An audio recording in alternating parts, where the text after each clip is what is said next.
এক বিশাল দেশ রাশিয়া, যেখানে প্রকৃতি তার সমস্ত মহিমা নিয়ে বিরাজ করে।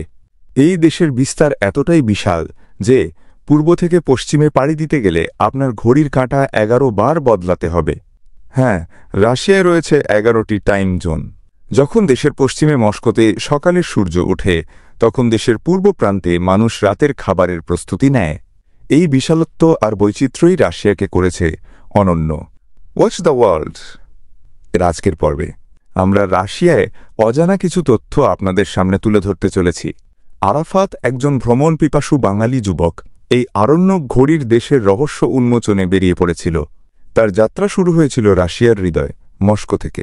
ক্রেমলিনের লাল দেওয়াল আর সেন্ট বেসিলের রঙিন গম্বুজ ছাড়িয়ে সে পা রাখল ট্রান্স সাইবেরিয়ান রেলপথে। এই রেলপথ যেন এক চলমান বিস্ময়, যা ইউরোপকে এশিয়ার সঙ্গে জুড়ে দিয়েছে। ট্রেনের জানালা দিয়ে আরাফাত দেখছিল রাশিয়ার পশ্চিমের পর্ণমোচী অরণ্য আর ভোলগা নদীর শান্ত প্রবাহ। এখানকার প্রকৃতি অনেকটাই ইউরোপের মতো। জনসংখ্যাও মূলত দেশের এই পশ্চিমাঞ্চলেই বেশি। যতই সে পূর্ব দিকে এগোতে থাকল, ভূখণ্ড বদলে যেতে শুরু করল। ইউরাল পর্বতমালা পার হতেই সে প্রবেশ করল এশিয়ার বিশালতায়। ইউরাল পেরিয়ে শুরু হল সাইবেরিয়ার আদিগন্ত বিস্তৃত সরলবর্গীয় অরণ্য, যা তাইগা নামে পরিচিত। পৃথিবীর মোট অরণ্যের প্রায় 52% রয়েছে রাশিয়ায় এবং এর বেশিরভাগই এই তাইগা। এই গভীর অরণ্যে বাস করে সাইবেরিয়ান বাঘ, বাদামি ভালুক আর বলগা হরিণের মতো বন্যপ্রাণী। শীতকালে এই অঞ্চল ঢেকে যায় বরফের সাদা চাদরে আর তাপমাত্রা হিমাঙ্কের অনেক নিচে নেমে যায়।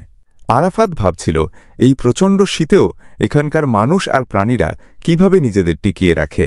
যাত্রাপথে ট্রেনের সময় বারবার বদলাচ্ছিল আর আরাফাতের মনে হচ্ছিল সে যেন সময়ের সঙ্গে এক অদ্ভুত খেলায় মেতেছে। এক শহর থেকে অন্য শহরে পৌঁছাতেই ঘড়ির কাঁটা 1 বা 2 ঘন্টা এগিয়ে বা পিছিয়ে দিতে হচ্ছিল। এই সময় বিভ্রাট স্থানীয় জীবনেও প্রভাব ফেলে।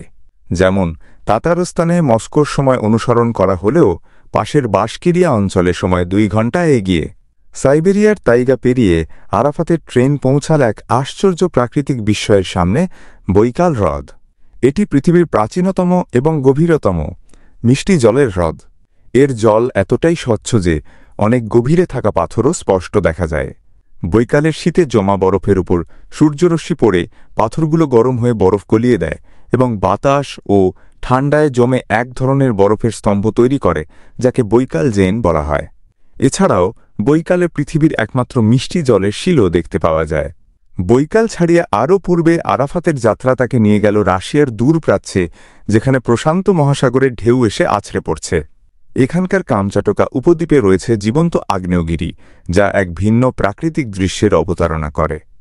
এই অঞ্চলে এসে সময়ের পার্থক্যটা আরও প্রকটভাবে ধরা দিল। মস্কোর সঙ্গে এখানকার সময়ের তফাৎ প্রায় 2 ঘন্টা। রাশিয়ার উত্তর প্রান্তে রয়েছে মেরু অঞ্চল, যেখানে তুন্দ্রার বিস্তার।